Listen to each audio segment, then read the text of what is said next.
அஸ்ஸலாமு அலைக்கும் வரஹ்மத்துல்லாஹி வபரகாத்துஹு.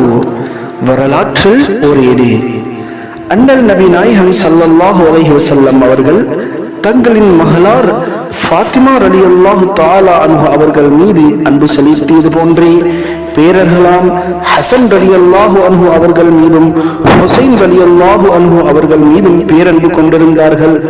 மகளாரை காணப்போகும் பொழுதெல்லாம் நபிகள் நாயகம் ஸல்லல்லாஹு அலைஹி வஸல்லம் அவர்கள் பேரர்களிடம் கொஞ்சம் மகிழ்வார்கள். பேரர்களும் பாட்டனாரை கண்டால் மகிழ்ச்சியால் துள்ளிக் குதிப்பவர்களாக இருந்தார்கள்.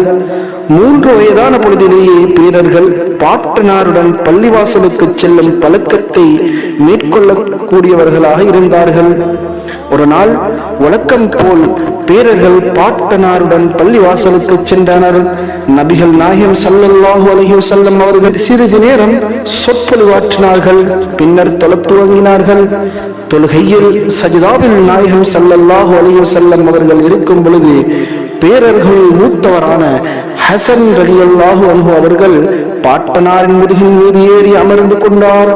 விளையாட்டு பிள்ளைகளின் குறும்புத்தனத்தை புரிந்து கொண்ட நாயகம் ஸல்லல்லாஹு அலைஹி வஸல்லம் அவர்கள் பேரர் முதுகிலிருந்து கீழே இறங்கும் வரை சஜிதாவில் தாங்கள் தலையை மேலெழுப்பாமலேயே இருந்தார்கள். சில வேளைகளில் தங்கள் தோள்களின் மீதே பேரர்களை நபிகள் நாயகம் ஸல்லல்லாஹு அலைஹி வஸல்லம் அவர்கள் சுமந்து செல்லக்கூடியவர்களாகவும் இருந்தார்கள்.